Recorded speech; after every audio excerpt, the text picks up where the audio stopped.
Hi guys, and welcome back to the channel. In this video, we're going to react to Canada and the United States bizarre border.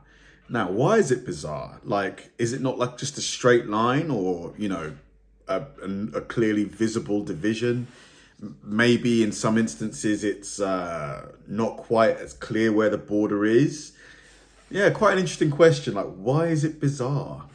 Canada and the United States share the longest, straightest, possibly boringest border in the world, but look closer and there's plenty of bizarreness to be found. While these sister nations get along fairly well, they both want to make it really clear whose side of the continent is whose, and they've done this by carving a 20-foot wide space along the border, all 5,500 miles of it. With the exception of the rare New England town that predates national borders or the odd airport that needed expanding, this space is the no-touching zone between the countries, and they're super serious about keeping it clear. It matters not if the no-touching zone runs through hundreds of miles of virtually uninhabited Alaskan Yukon wilderness, those border trees will not stand. Which might make you think this must be the longest, straightest, deforested place in the world, but it isn't. Deforested, yes, but straight, not at all. Sure, I would love to stand in that sort of hedge between the two countries, just to like be able to touch Canada and the US at the same time. That would be so cool. It looks straight on a map, and the treaties establishing the line say it's straight, but in the real world, the official border is 900 lines that zigzag from the horizontal by as much as several hundred feet. How did this happen? Well, imagine you're back in North America in the 1800s. The 49th parallel, one of those horizontal lines you see on the globe, has just been set as the national boundary, and it's your job to make it real. You are handed a compass and a ball of string and told to carefully mark off the next 2/3 of a continent. Don't mind that uncharted wilderness in your way, just keep the line straight. Yeah, good luck with that. The men who surveyed the land did the best they could and built over 900 monuments. They're in about as straight a line as you could expect a pre-GPS civilization to make, but it's not the kind of spherical planar intersection that would bring a mathematician joy. Nonetheless, these monuments define the border, and the no-touching zone plays connect the dots with them. Oh, and while there are about 900 markers along this section of the border, there are about 8,000 in total that define the shape of the nations. Despite this massive project, Canada and the United States still... That project must have taken ages. You know, this is completely uncharted territory. Like, you know, they haven't got cars or anything like that. They're probably on horseback or like being, you know, drawn like in carts.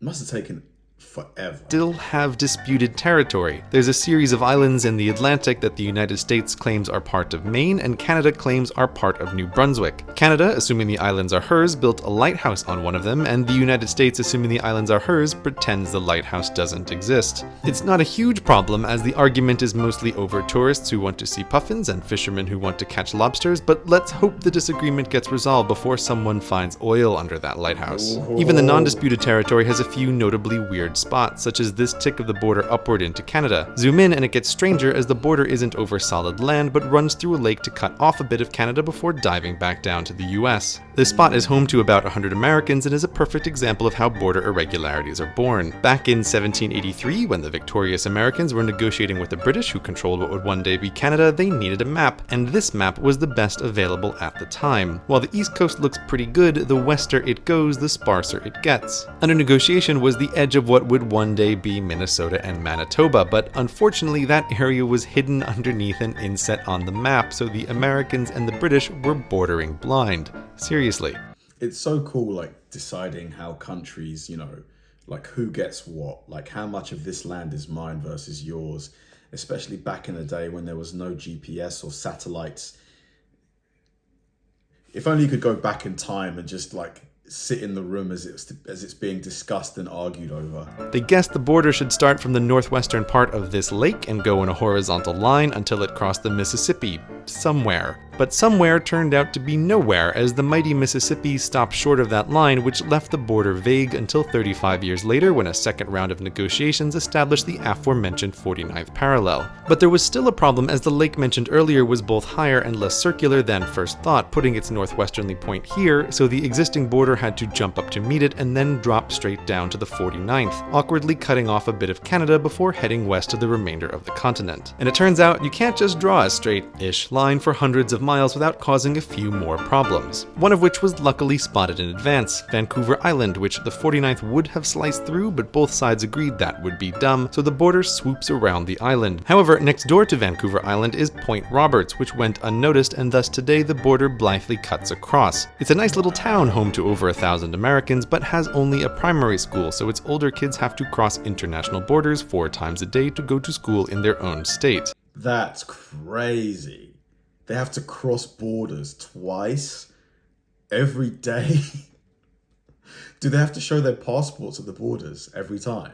Like go through security as if you were going to the airport? Surely not, surely not. In a pleasing symmetry, the East Coast has the exact opposite situation with a Canadian island whose only land route is a bridge from the United States. And these two aren't the only places where each country contains a bit of the other. There are several more, easily spotted in satellite photos by the no-touching zone. Regardless of if the land in question is just an uninhabited strip in the middle of a lake in the middle of nowhere, the border between these sister nations must remain clearly marked. Super interesting.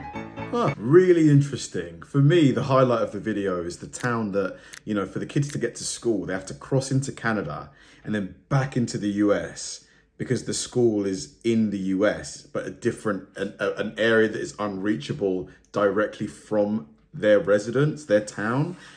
Like, surely there's like an exception made for those people. They don't have to like show their board, like their passports and stuff, like all the time. Like, I would love to know, like, I'm going to find a video about like what it's like to live in that area just to see if there's any sort of like logistical nightmares and stuff like regarding getting mail and things like that. Because if you're getting letters from the US, you know, your post office may be in Canada technically, and that might cause a lot of like issues and stuff. Really, really interesting. Thanks for watching, guys, and I'll see you in the next one.